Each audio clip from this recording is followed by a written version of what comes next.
O Informativo de Educação Superior é um periódico mensal do Instituto de Pesquisa e Administração da Educação que destaca, como seu próprio nome diz, as principais matérias voltadas ao ensino superior. Ele é dividido em dois blocos. No primeiro bloco, as específicas do ensino superior, e no segundo, as matérias que são mais de caráter geral, envolvendo a educação básica superior. E nós destacamos nessa edição de setembro de 22 que o Programa de Incorporação e Desenvolvimento dos Processos de Internacionalização das Instituições de Ensino Superior e Pesquisa no Brasil foi objeto de uma portaria do próprio Ministério da Educação, através da CAPES. Então, é importante que todas as instituições pensem no processo de internacionalização. E assim está ocorrendo nas universidades públicas, em algumas privadas, mas é relativamente novo a criação, inclusive, dos programas do PDII, chamado assim, Programa de Desenvolvimento Institucional Internacional.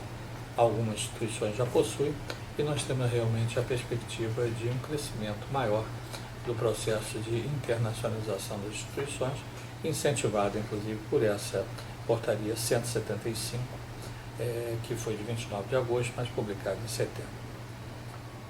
CAPES e Ministério Público Federal chegaram a um acordo para pôr fim a uma ação pública contra o sistema de avaliação.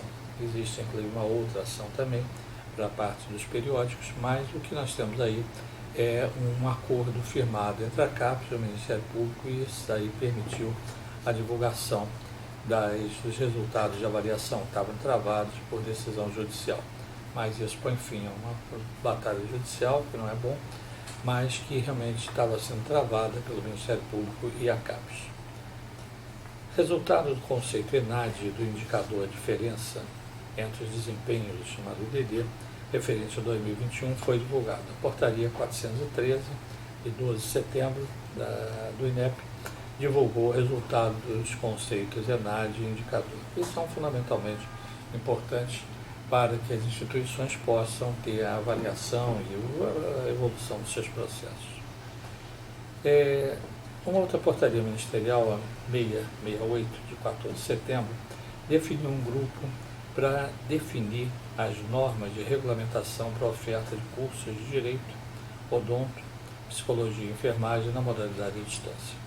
Foi dado um prazo longo, mas provavelmente vai ser antecipado, porque há o estudo de um novo decreto regulamentador do ensino superior, e nós temos aí realmente um grupo estudando sobre esses cursos, que são os cursos com maior pressão, obviamente, da OAB e do Conselho Nacional de Saúde. Mas temos que esperar, porque esse grupo ainda foi nomeado recentemente, tem um prazo para apresentar seu trabalho, mas vamos acompanhar. Plano Nacional de Pós-Graduação, novas diretrizes, estratégias e metas para avançar nas propostas para as políticas de pós-graduação e pesquisa no Brasil, foi objeto também de uma matéria destacada pelo Ministério da Educação, que traz o resultado dessa dedicação da CAPES para o avanço da pós-graduação, especialmente a estrito sensu. Lato sensu não é muito acompanhado pela CAPES, mas os mestrados, doutorados, pós-doutorados, profissionais acadêmicos são realmente objeto de contínuo trabalho, um bom trabalho feito pela CAPES. E nesse primeiro bloco, nós vamos comentar um pouco sobre as avaliações virtuais em loco. O INEP, responsável pelo sistema de avaliação, destacou esse trabalho através de uma apresentação, reuniu algumas entidades e apresentou um detalhamento de como está indo a avaliação virtual em loco. Está indo, de uma maneira geral, bem, embora trazendo muitos recursos no CPA, mas foi apresentado o avanço maior do que o presencial, e estávamos com uma demanda reprimida por causa da pandemia, mas temos aí as mostras feitas pelo INEP do seu resultado da avaliação. Vamos fechar esse bloco e vamos ao outro bloco com assuntos de natureza geral. Nesse segundo bloco dos informativos editados pelo Instituto de Pesquisa e Administração da Educação, nós vamos destacar as matérias que são aplicáveis tanto à educação pública quanto privada, básica e superior. E destacamos logo de início a lei que regulamentou o teletrabalho e a permissão para a prática remota para estágios e aprendizes. Então nós temos aí uma lei, a Lei 14.442, do dia 2 de setembro, que permitiu, regulamentou o teletrabalho. E a permissão também para estágios de aprendizes foi incorporada, o que não era previsto na legislação anterior. Então nós temos aí a possibilidade dos estagiários, dos estágios virtuais e outros princípios que antes da pandemia não eram previstos no nosso país. Um outro fato que nós destacamos e de forma positiva é que o INEP publicou, através da portaria 416, do dia 13 de setembro, a relação dos atos normativos vigentes. Então fez ao contrário, ao invés de colocar os revogados, colocou os que estão em vigor. Isso é muito bom, porque permite que todas as instituições profissionais possam saber o que realmente vigora nesse emaranhado de normas que existe no nosso país. Uma outra portaria também do INEP foi a 667, do dia 13 de setembro, que divulgou o Censo da Educação Básica, um censo com os dados das escolas públicas.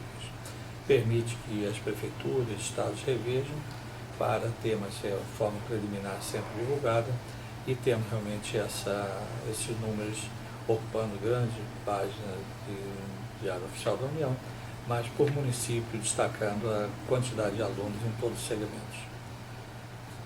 O Instituto Nacional de Estudos e Pesquisas Educacionais, Thales Teixeira, tem uma nova estrutura. Um decreto 11.204, dia 21 de setembro, estabeleceu a estrutura do INEP.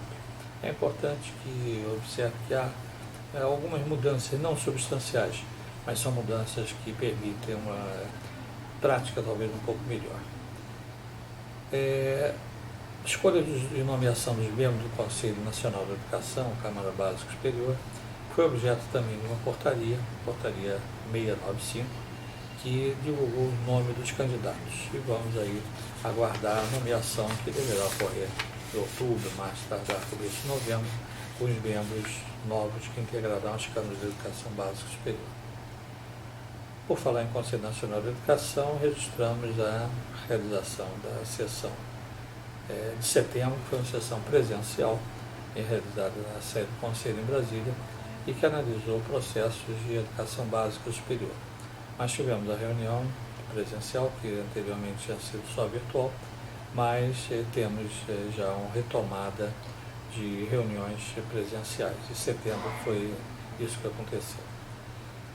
Tivemos também a aprovação de diretrizes curriculares nacionais para a formação inicial de professores de educação básica e instituiu a Base Nacional Comum de Formação Inicial de Professores de Educação Básica. O nome é grande, mas o que nós tivemos aí foi uma modificação de uma resolução.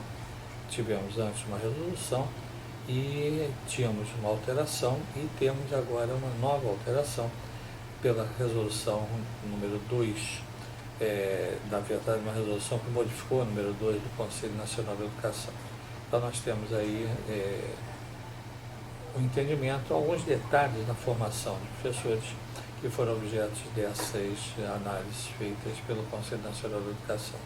Essa agora foi uma resolução do Conselho Pleno número 2 de 2022, que modificou duas outras resoluções. Foi publicado a súmula de pareceres aprovados na reunião de agosto, uma primeira parte e uma segunda parte. Foram em 2 dias separados, mas nós tivemos assim um pouco já dos pareceres. Não são todos ainda, temos um atraso na publicação, mas já esperamos que o Conselho consiga ainda esse ano colocar em dia a divulgação das sessões. Então, estamos assim encerrando a nossa edição do informativo relativo ao mês de setembro de 2022.